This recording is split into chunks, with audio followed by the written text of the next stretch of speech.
Well, before we get into UT business, I know there are a lot of people here that have not met you before.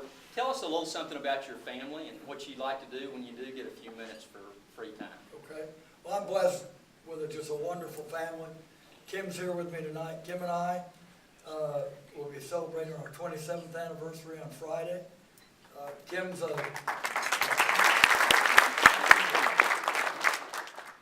had a career as a commercial real estate lawyer, actually a UT Law graduate. When we were dating, she was a lawyer in Dallas. Tell a little story.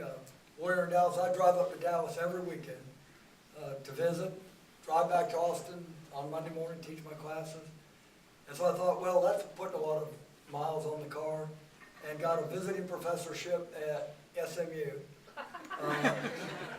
The idea of coming back to UT, spent the year up there. About 2 weeks after we got there, her law firm in Dallas fell apart. She was a young lawyer. Decided to move back to Austin. So the next year I drove to Austin. So I literally chased her all over the state. And then she finally thought, look, I'm not going to get rid of him. So we got married in 1983. We have 3 children. Allison, who graduated from Berkeley and is now teaching high school in the Bronx.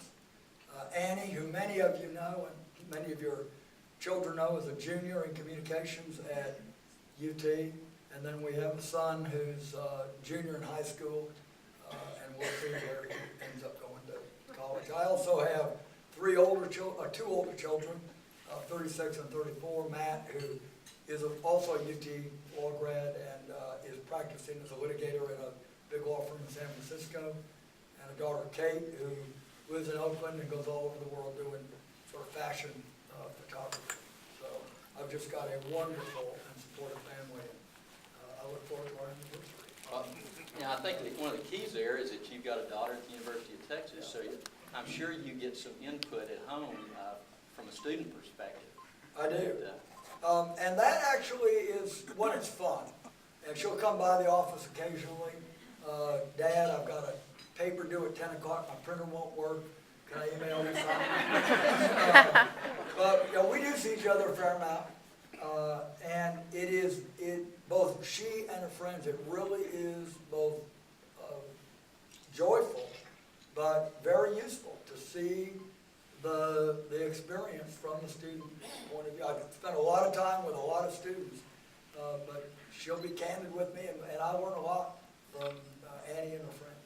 And of course, the other thing about Kim that a lot of people don't know, for a number of years she did legal work, represented the Ex-Students Association, and then Bill went and got this job and created a conflict of interest, and we had to separate ways, and it hadn't been the same since, Kim. So. Well, Bill, you have had an interesting career. You've been at the university a long time. You've been on the faculty of the law school. You've been dean of the law school, and now president. And I know during that tenure there, you had a lot of opportunity to look at the presidency. I'm just curious as to, once you got there, was there anything that came along you didn't think was going to be in your portfolio, or might have been kind of a challenge to have to deal with?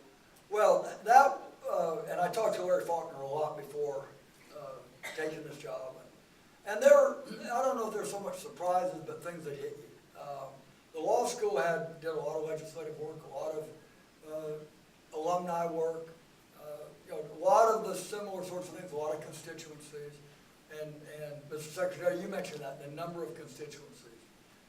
It's just, on steroids and at the university. The breadth of things that I'll have to deal with is both a challenge, but also part of the blessing. It can be, are we going to hedge natural gas prices because we generate all of our own power? Are we going to be investing in turbines to make that more efficient? What about the Big 12 TV contracts? Then there's curriculum reform. Then it's dealing with students on an issue that they have, trying to hire faculty in the departments. So the breadth of the work, and then it's just it's a full-time job. I know being head of such a large organization and sitting in that corner office, sometimes you feel a little bit insulated or isolated. How do you make sure you're getting good, candid feedback and advice? Well, that actually is one of the most important challenges I think any leader has, especially of a large, complex organization. One is just surround yourself with good people. We've got a great group of deans. Dean Fenvez is here tonight. Many of you have got to meet him. But I meet with the deans at least every other week, and then on one-on-one situations. You've got to have a good group of leaders who will be part of the team but tell you the truth. You're going off in the wrong direction.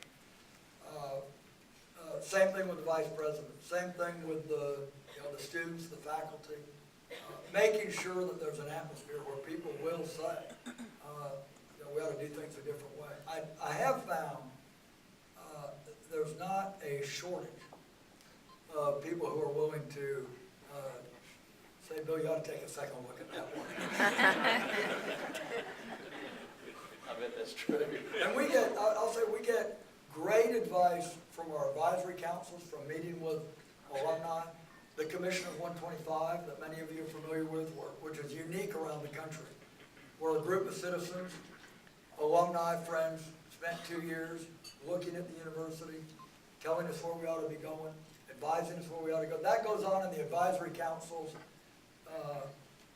the Texas Exes Board, the advisory council of the colleges, Parents Association, and we really take that seriously. So we get a lot of advice, and as I can attest to the fact that very often it's